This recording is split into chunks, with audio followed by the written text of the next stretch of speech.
Hello, chapter 6 of part 3 of Crime and Punishment. I'm excited about this chapter coming up. We just left off where Porfiry, the police inspector, was interviewing Raskolnikov, and Razumihin was there as well.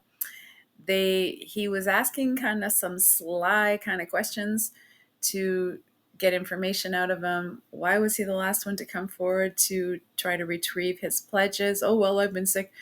And then he quizzed him about that article he had written with some notions about how certain exceptional people can be excused from having committed crimes. Well, that's a strange notion indeed, isn't it? Chapter 6, it seems like there's going to be something big that happens. It's the last chapter of this part 3. So let's dive right in. I don't believe it. I can't believe it, repeated Razumihin, trying, in perplexity, to refute Raskolnikov's arguments. They were by now approaching Bakaleyev's lodgings, where Pulcheria Alexandrovna and Dunya had been expecting them a long while. Razumihin kept stopping on the way in the heat of discussion, confused and excited by the very fact that they were for the first time speaking openly about it. "Don't believe it, then," answered Raskolnikov with a cold, careless smile. "You were noticing nothing as usual, but I was weighing every word. You are suspicious. That is why you weighed their words. Certainly. I agree. Porfiry's tone was rather strange. And still more, that wretch Zametov. You are right. There is something about him. But why? Why? He has changed his mind since last night. Quite the contrary. If they had that brainless idea, they would do their utmost to hide it and conceal their cards, so as to catch you afterwards. But it was all impudent and careless. If they had facts, I mean real facts, or at least grounds for suspicion, then they would certainly have tried to hide their game in the hope of getting more. They would only have made a search long ago besides. But they have no facts, not one. It's all mirage, all ambiguous, simply a floating idea. So they tried to throw me out by impudence, and perhaps he was irritated at having no facts and blurted it out in his vexation. Or perhaps he has had a plan. He seems an intelligent man. Perhaps he wanted to frighten me by pretending to know. They have a psychology of their own, brother. But it is loathsome explaining it all. Stop. And it's insulting. Insulting. I understand you, but since we have spoken openly now, and it is an excellent thing that we have at last, I am glad. I will own now frankly that I noticed it in them long ago, this idea. Of course, the merest hint only, an insinuation. But why an insinuation even? How dare they? What foundation have they? If only you knew how furious I have been. Think only, think, simply, because a poor student, unhinged by poverty and hypochondria, on the eve of a severe delirious illness, note that, suspicious, vain, proud, who has not seen a soul to speak for up to 6 months, in rags and in boots without soles, has to face some wretched policeman and put up with their insolence and the expected debt thrust under his nose, the IOU presented by Chebarov, the new paint, 30 degrees Raumur, and a stifling atmosphere, a crowd of people that talk about the murder of a person where he had been just before, and all that on an empty stomach. He might well have a fainting fit, and that is where they found it. That's where they found it all on. Damn them. I understand how annoying it is. But in your place, Rodya, I would laugh at them, or better still, spit in their ugly faces, and spit a dozen times in all directions. I'd hit out in all directions, neatly too, and so I'd put an end to it. Damn them. Don't be downhearted. It's a shame. He really has put it well, though, Raskolnikov thought.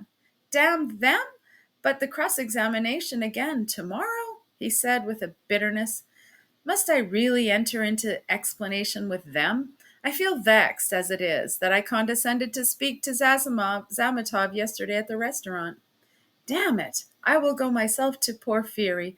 I will squeeze it out of him as one of the family. He must let me know the ins and outs of it all. And as for Zamatov, at last he sees through him, thought Raskolnikov. Stay, cried Razumihin, seizing him by the shoulder again. Stay, you were wrong. I have thought it out. You are wrong. How was that a trap? You say that the question about the workmen was a trap. But if you had done that, could you have said that you had seen them painting the flat and the workmen? If you had done that. On the contrary, you would have seen nothing.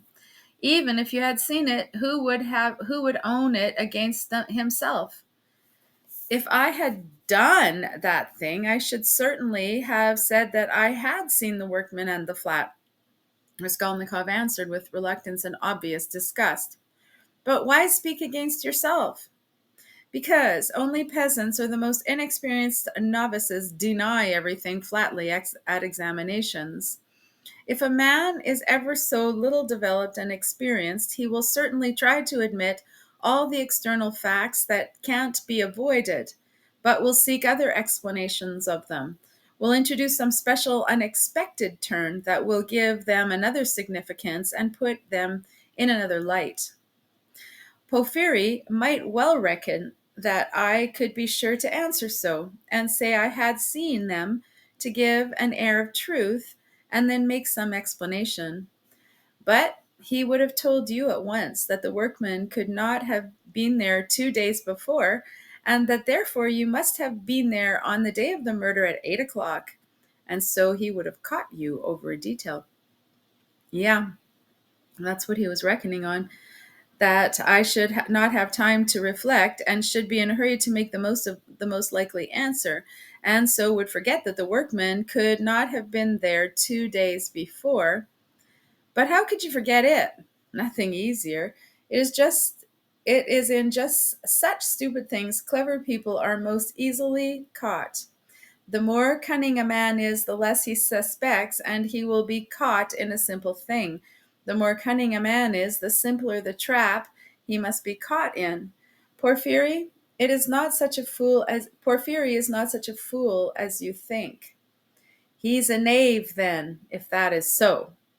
Raskolnikov could not help laughing, but at that very moment he was struck by the strangeness of his own frankness, and the eagerness with which he had made this explanation, though he had kept up all the preceding conversation with a gloomy repulsion, obviously with a motive from necessity.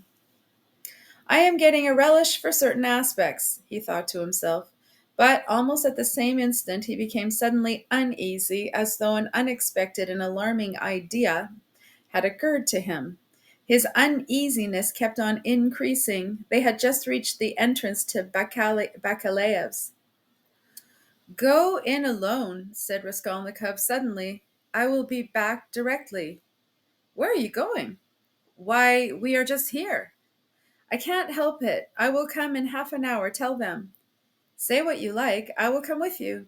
You too want to torture me? He screamed with such bitter irritation, such despair in his eyes, that Razumihin's hands dropped.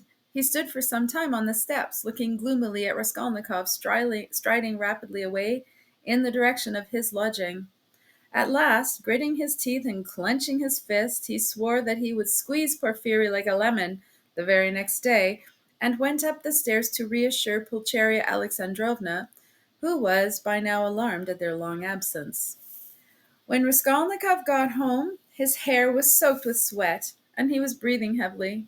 He went rapidly up the stairs, walked into his unlocked room, and once more fastened the latch. Then, in senseless terror, he rushed to the corner, to that hole under the paper, where he had put the things, put his hand in, and for some minutes felt carefully in the hole, in every crack and fold of the paper. Finding nothing, he got up and drew a deep breath.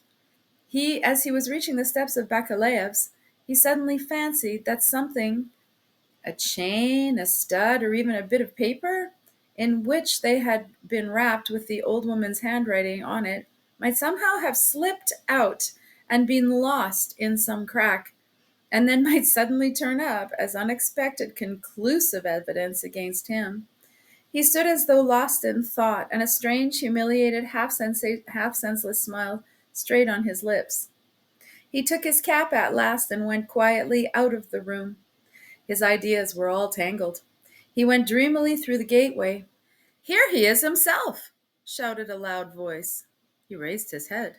The porter was standing at the door of his little room and was pointing him out to a short man who looked like an artisan, wearing a long coat and a waistcoat, and looking at a distance remarkably like a woman. He stooped, and his head in a greasy cap hung forward. From his wrinkled, flabby face, he looked over 50. His little eyes were lost in fat, and they looked out grimly, sternly, and discontentedly. "What is it?" Raskolnikov asked, going up to the porter. The man stole a look at him from under his brows, and he looked at him attentively, deliberately, and then he turned slowly and went out of the gate into the street without saying a word. "What is it?" cried Raskolnikov. "Why, he there was asking whether a student lived here, mentioned your name, and whom you lodged with. I saw you coming and pointed you out, and he went away. It's funny." The porter, too, seemed rather puzzled, but not so much. After wondering for a moment, he turned and went back into his room. Raskolnikov ran after the stranger, and at once caught sight of him, walking along on the other side of the street, with the same even, deliberate step, with his eyes fixed on the ground, as though in meditation. He soon overtook him, but for some time walked behind him. At last, moving on to the level with him, he looked at his face. The man noticed him at once, looked at him quickly, but dropped his eyes again, so that they walked for a minute side by side without uttering a word. "You were inquiring for me of the porter?" Raskolnikov said at last, but in a curiously quiet voice. The man made no answer. He didn't even look at him. Again they were both silent. "Why do you come and ask for me and say nothing? What's the meaning of it?" Raskolnikov's voice broke, and he seemed unable to articulate the words clearly. The man raised his eyes this time and turned a gloomy, sinister look at Raskolnikov. "Murderer!" he said, suddenly, in a quiet but clear and distinct voice. Raskolnikov went on walking beside him. His legs felt suddenly weak. A cold shiver ran down his spine, and his heart seemed to stand still for a moment, then suddenly began throbbing as though it were set free. So they walked for about 100 paces side by side in silence. The man did not look at him. "What do you mean? Who is a murderer?" muttered Raskolnikov hardly audibly. "You are a murderer," the man answered, and still more articulately and emphatically, with a smile of triumphant hatred, and again he looked straight into Raskolnikov's pale face and stricken eyes. They had just reached the crossroads. The man turned to the left without looking behind him. Raskolnikov remained standing, gazing after him. He saw him turn round 50 paces away and look back at him, still standing there. Raskolnikov could not see clearly, but he fancied that he was again smiling the same smile of cold hatred and triumph. With slow, faltering steps and shaking knees, Raskolnikov made his way back to his little garret, feeling chilled all over. He took off his cap and put it on the table, and for 10 minutes he stood there without moving. Then he sank exhausted on the sofa, and with a weak moan of pain he stretched himself out on it. So he lay for half an hour. He thought of nothing. Some thoughts, or fragments of thoughts, some images without order or coherence floated before his mind. Faces of people he had seen in his childhood or had met somewhere once, whom he would never have recalled. The belfry of the church at V, the billiard table in a restaurant, and some officers playing billiards, The smell of cigars in some underground tobacco shop, a tavern room, a back staircase quite dark, all sloppy with dirty water and strewn with eggshells, and the Sunday bells floating in from somewhere. The images followed one another, whirling around like a hurricane. Some of them he liked and tried to clutch at, but they all faded after the while, and there was an oppression within him. But it was not overwhelming. Sometimes it was even pleasant. The slight shivering still persisted, but that too was an almost pleasant sensation.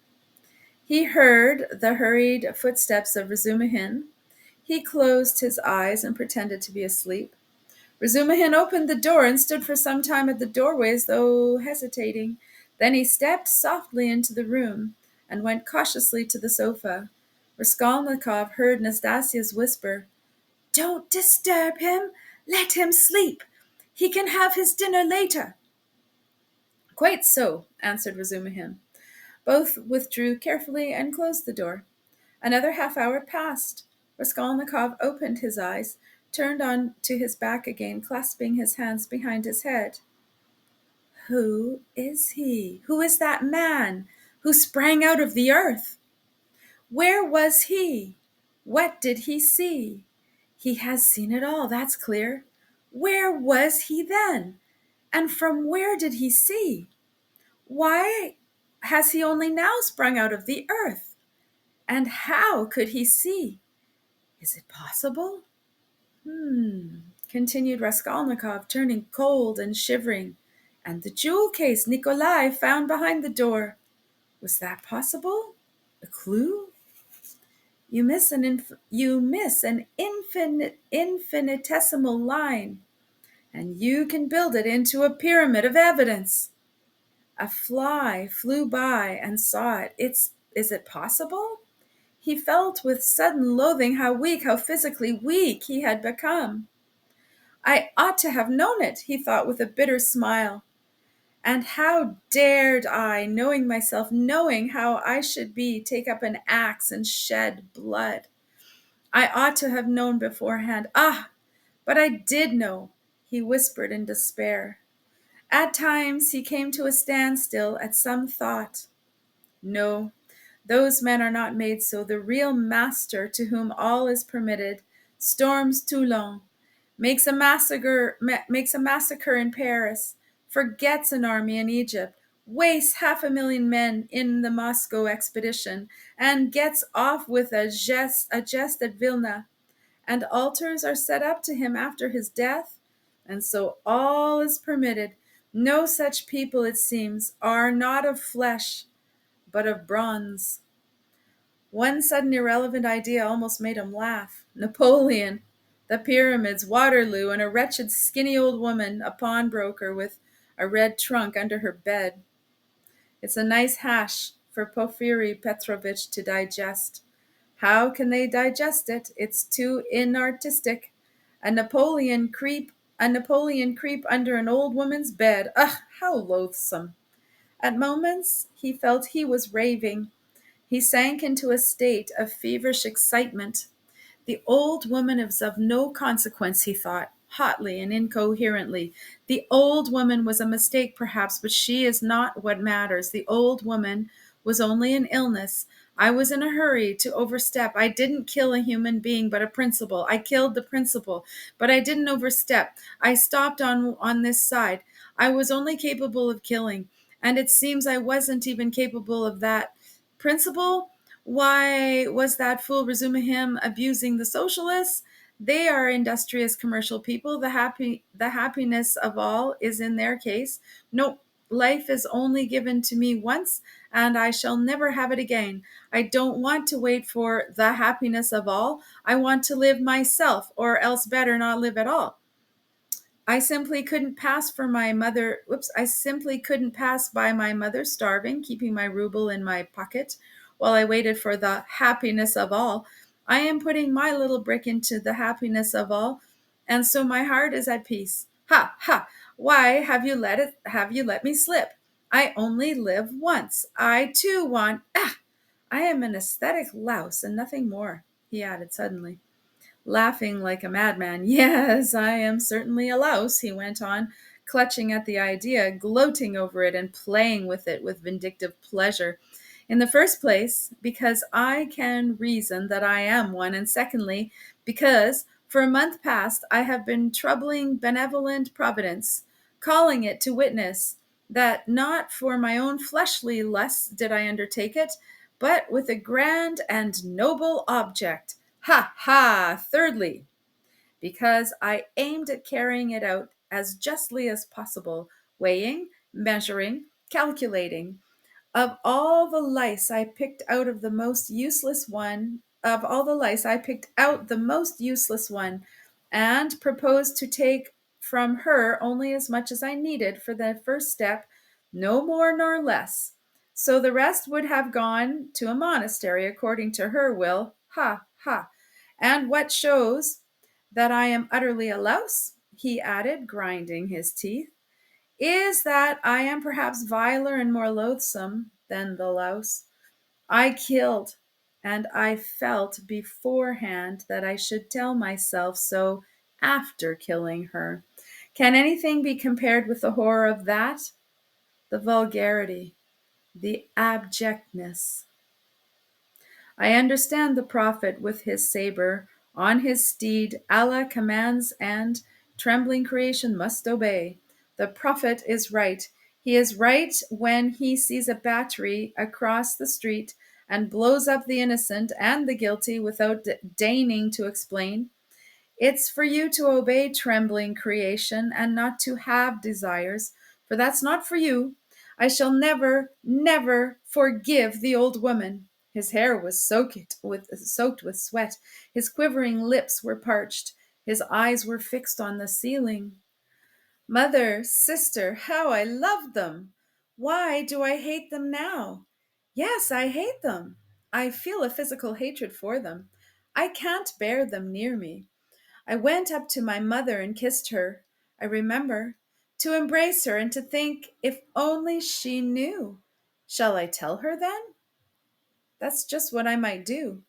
She must be the same as I am, he added, straining himself to think, as it were struggling with delirium. Ah, how I hate the old woman now. I feel I should kill her again if she came to life. Poor Lizaveta. Why did she come in? It's strange, though. Why is it I scarcely ever think of her, as though I hadn't killed her? Lizaveta, Sonia, poor gentle things with gentle eyes. Dear women. Why don't they weep? Why don't they moan? They give up everything. Their eyes are soft and gentle. Sonia, Sonia. Gentle Sonia. He lost consciousness. It seemed strange to him that he didn't remember how he got into the street. It was late evening. The twilight had fallen, and the full moon was shining more and more brightly. But there was a peculiar breathlessness in the air. There were crowds of people in the street. Workmen and business people were making their way home. Other people had come out for a walk. There was a smell of mortar dust and stagnant water. Raskolnikov walked along, mournful and anxious. He was distinctly aware of having come out with a purpose, of having to do something in a hurry. But what was it he had forgotten? Suddenly he stood still and saw a man standing on the other side of the street beckoning to him. He crossed over to him, but at once the man turned and walked away with his head hanging, as though he had made no sign to him. Stay, did he really beckon? Raskolnikov wondered, but he tried to overtake him. When he was within 10 paces, he recognized him and was frightened. It was the same man with stooping shoulders in the long coat. Raskolnikov followed him at a distance. His heart was beating. They went down a turning. The man still did not look round. Does he know I'm following him? Thought Raskolnikov. The man went into the gateway of a big house. Raskolnikov hastened to the gate and looked in to see whether he would look round and sign to him. In the courtyard, the man did turn round and again seemed to beckon him. Raskolnikov at once followed him into the yard, but the man was gone. He must have gone up the first staircase. Raskolnikov rushed after him. He heard slow, measured steps 2 flights above. The staircase seemed strangely familiar. He reached the window on the first floor. The moon shone through the panes with a melancholy and mysterious light. Then he reached the second floor. Bah! This is the flat where the painters were at work. But how was it he did not recognize it at once? The steps of the man above had died away, so he must have stopped or hidden somewhere. He reached the third story. Should he go on? There was a stillness that was dreadful, but he went on. The sound of his own footsteps scared and frightened him. How dark it was! The man must be hiding in some corner here. Ah, the flat was standing wide open. He hesitated and went in. It was very dark and empty in the passage, as though everything had been removed. He crept on tiptoe into the parlor, which was flooded with moonlight. Everything there was as before: the chairs, the looking glass, the yellow sofa, and the pictures in the frames. A huge, round, copper-red moon looked in at the windows. "It's the moon that makes it so still, weaving some mystery," thought Raskolnikov. He stood and waited a long time, and the more silent the moonlight, the more violently his heart beat till it was painful. And still the same hush. Suddenly he heard a movement, a momentary sharp crack like the snapping of a splinter, and all was still again. A fly flew up suddenly and struck the window pane with a plaintive buzz. At that moment he noticed in the corner between the window and the little cupboard, something like a cloak hanging on the wall. "Why is that cloak here?" he thought. "It wasn't there before." He went up to it quietly and felt that there was someone hiding behind it. He cautiously moved the cloak and saw, sitting on a chair in the corner, the old woman, bent double so that he couldn't see her face. But it was she! He stood over her. "She is afraid," he thought. He stealthily took the axe from the noose and struck her in one blow, then another on the skull. But strange to say, she did not stir, as though she were made of wood. He was frightened. He bent down nearer and tried to look at her, but she too bent her head lower. He bent right down to the ground and peeped up into her face from below. He peeped and turned cold with horror. The old woman was sitting and laughing, shaking with noiseless laughter, doing her utmost that he should not hear it. Suddenly he fancied that the door from the bedroom was opened a little, and that there was laughter and whispering within. He was overcome with frenzy, and he began hitting the old woman on the head with all his force. But at every blow of the axe, the laughter and whispering from the bedroom grew louder, and the old woman was simply shaking with mirth. He was rushing away, but the passage was full of people, and the doors of the flat stood open, and now on the landing, on the stairs, and everywhere below there were people, rows of heads, all looking, but huddled together in silence and expectation. Something gripped his heart. His legs were rooted to the spot. They would not move. He tried to scream and woke up. He drew a deep breath. But his dream seemed strangely to persist. His door was flung open, and a man whom he had never seen stood in the doorway watching him intently. Raskolnikov had hardly opened his eyes, and he instantly closed them again. He lay on his back without stirring. "It is still a dream," he wondered again, and raised his eyelids hardly perceptibly. The stranger was standing in the same place, still watching him. He stepped cautiously into the room, carefully closing the door after him, went up to the table, paused a moment, still keeping his eyes on Raskolnikov, and noiselessly seated himself on the chair by the sofa. He put his hat on the floor beside him and leaned his hands on his cane and his chin on his hands. It was evident that he was prepared to wait indefinitely. As far as Raskolnikov could make out from his stolen glances, he was a man no longer young, stout, and with a full, fair, almost whitish beard. 10 minutes passed. It was still light, but beginning to get dusk. There was complete stillness in the room. Not a sound came from the stairs. Only a big fly buzzed and fluttered against the window pane.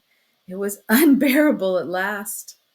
Raskolnikov suddenly got up and sat on the sofa. "Come, tell me what you want." "I knew you were not asleep, but only pretending," the stranger answered oddly, laughing calmly. "Arkady Ivanovitch Svidrigailov, allow me to introduce myself." End of chapter 6. End of part 3.